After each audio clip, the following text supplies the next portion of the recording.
e ao Rogério. Acho que é importante, nesses 10 anos que a gente está discutindo aqui o Conselho, né, eu, como sindicalista dirigente da CUT, estou aqui debatendo com o Banco Mundial, com a CEPAL e com o governo. Acho que é um momento importante da gente ter espaço de diálogo social para que a gente possa discutir os assuntos e discutir tanto a nossa América Latina, né.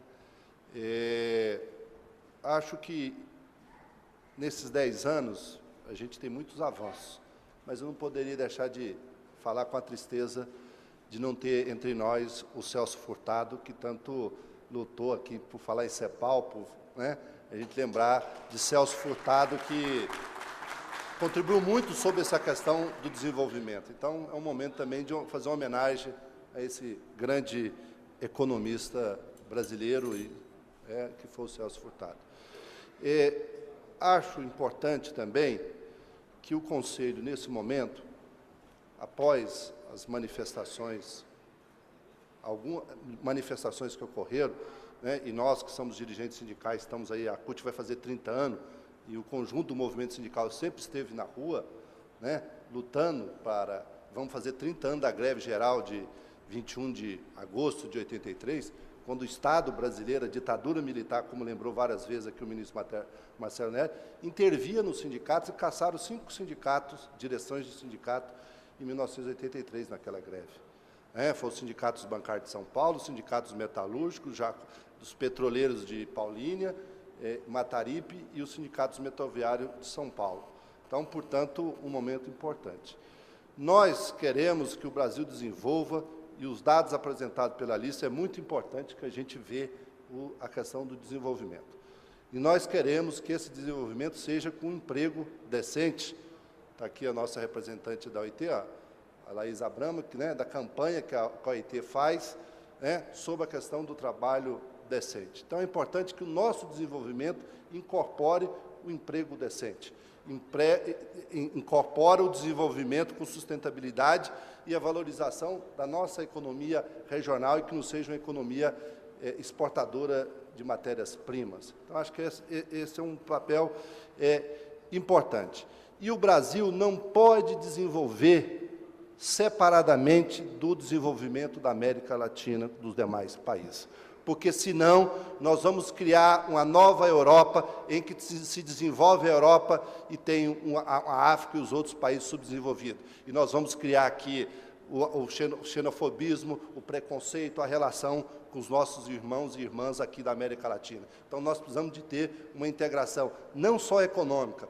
E eu lembrava aqui com a minha amiga e professora Maria Alice, que foi da Universidade de Brasília, aqui em 1988 a gente fez um festival latino-americano de integração. Quando eu vejo o programa Ciência Sem Fronteira, em que a gente manda os nossos estudantes estudar lá fora, eu também penso na nossa integração cultural, no nosso intercâmbio, não só esses elementos que nós estamos colocando aqui do ponto de vista de desenvolvimento, que todos 3 aqui apresentaram dados importantes, mas nós temos que incorporar a questão cultural latino-americana.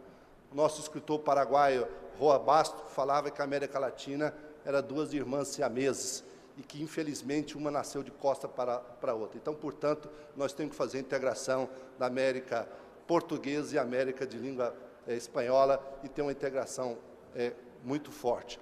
E o Lula, nosso ex-presidente, numa viagem que ele fez pela África, falava que o Brasil dava as costas para a América Latina, não queria ver a África, empinava o nariz para olhar para a Europa. Então, essa foi sempre a política externa, e está aqui o nosso companheiro Arthur Henrique, que é dirigente da CUT, que está realizando simultaneamente a esse seminário, um seminário sobre política externa. Por último, eu não poderia falar de complementar alguns aspectos que o companheiro Bira colocou. Eu acho e acredito que todo mundo aqui hoje de manhã falou da necessidade de investimentos, inclusive no social. Nós não conseguiremos, nessa conjuntura econômica, se já era difícil, com essa conjuntura econômica, não tratar de forma profunda a questão do superávit primário.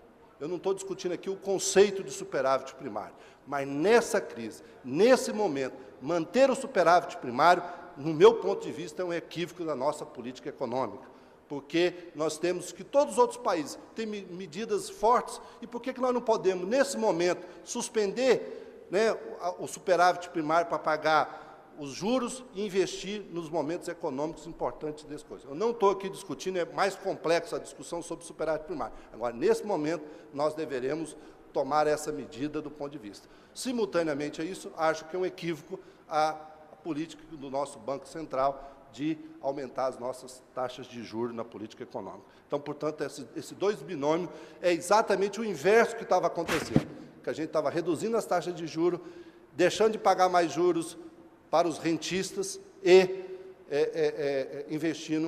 fazendo investimentos públicos sociais. Por último, nós precisamos discutir, como disse hoje aqui o ministro Luiz Mercadante, quando tratava da educação, e por falar em investimentos novamente, nós precisamos discutir, ter a coragem, arriscar, como diz o Clemente aqui hoje, e discutir com a sociedade a necessidade urgente da gente taxar as grandes fortunas nesse país e esses recursos serem direcionados às políticas sociais importantes para o nosso país. Muito obrigado.